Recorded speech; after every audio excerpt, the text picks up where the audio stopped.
अस्सलामु अलैकुम, welcome back to a new video. हज़रत दाऊद अलैहिस्सलाम की कौम बंदर क्यों बनी?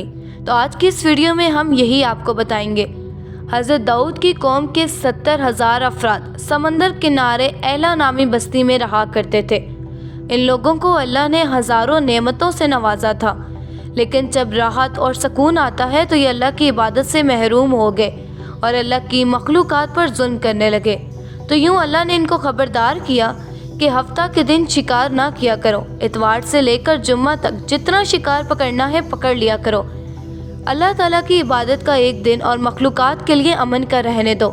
यूँ इन्होंने अल्लाह की बात मान ली और कुछ दिन तो ऐसा ही किया। उसके बाद अल्लाह ने इनका इम्तिहान लेना शुरू कर दिया। वो इतवार से लेकर जुम्मा तक समंदर में मछली पकड़ने लगते तो वो ज़्यादा मिक़दार में हाथ में ना आती, और हफ्ते के दिन समंदर को देखते तो बड़ी बड़ी मछलियाँ नज़र आने लगती।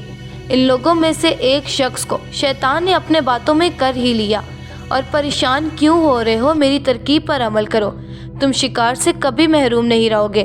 तो बस उस शख्स ने हफ्ते के दिन कांटे की डोरी लगाकर समंदर में फेंक दी ताकि मछली फंस जाए, और शैतान ने कहा कि तुम अब इसको इतवार के दिन निकालना और यूँ तुम्हारा शिकार भी हो जाएगा। वो इतवार के दिन निकालता और खुशी से खाता। आसपास के लोग उससे पूछते तो उनको भी वो यही तरकीब बताता, और यूँ उस कौम के कुछ लोग इस काम पर लग गए और कुछ ने तो उस समंदर से नालियाँ बनाकर छोटे छोटे तालाब तक बना लिए ताकि हफ्ते के दिन जैसे ही मछलियाँ यहाँ से गुजरें वो उन पर जाल डालते, वो फंस जाएं। और उस काम में अल्लाह के कुछ खास बंदे भी मौजूद थे। उन्होंने कहा कि अल्लाह ने जब हफ्ते के दिन का शिकार मना फरमाया है तो तुम क्यों करते हो?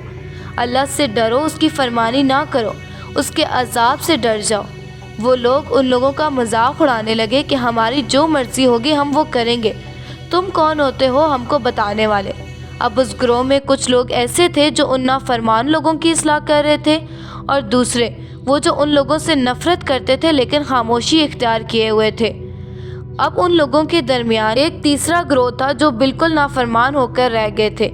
यूँ लोगों ने बीच में एक दीवार बना ली और कहा कि अल्लाह की नाफरमानी करने वाले दीवार के उस जानिब रहेंगे और हम लोग दीवार के इस जानिब रहेंगे। लेकिन फिर भी वो बार बार उनको कहते रहे कि अल्लाह से डरो वरना तुम पर कोई अजाब आ जाएगा। जैसे कि कौमे समूद का हाल हुआ था, तुम्हारा भी वही हाल होगा। लेकिन वो नाफरमान थे, उन्होंने उनका मजाक उड़ाया। वो सारे नाफरमान जिनकी तादाद 12,000 थी वो हंसते रहे कि ये सब किताबी बातें हैं। जैसे ही लोग दो ग्रोहों में तकसीम हो गए, वो नाफरमान पूरी रात हंस हंस कर उनका मजाक उड़ाते रहे, और ये लोग अल्लाह ताला से माफ़ी मांगते रहे और उसकी इबादत करते रहे। जैसे ही सुबह हुई तो उन्होंने महसूस किया कि दीवार के उस जानब से किसी इंसान की आवाज़ नहीं आ रही। जैसे ही दीवार के उस तरफ चढ़ के देखने लगे कि सारे के सारे वो लोग बंदर की शक्ल में तब्दील हो चुके थे और बंदरों वाली हरकतें अंजाम दे रहे थे, और सारे फरमाबरदार अल्लाह से माफ़ी मांगने लगे। लेकिन जब अल्लाह का अजाब आता है तो वो होकर ही रहता है। वो जो बंदर बन गए थे वो कुछ खा पी नहीं सकते थे और यूँ इस अजाब में आकर फना हो गए। बेशक अल्लाह उन बंदों को पसंद नहीं करता जो अल्लाह ताला की नाफरमानी करते हैं। अल्लाह ताला हम सब को उसका नेक बंदा बनने की हदायत दे और उसकी नाफरमानी से बचाए रखे। आमीन।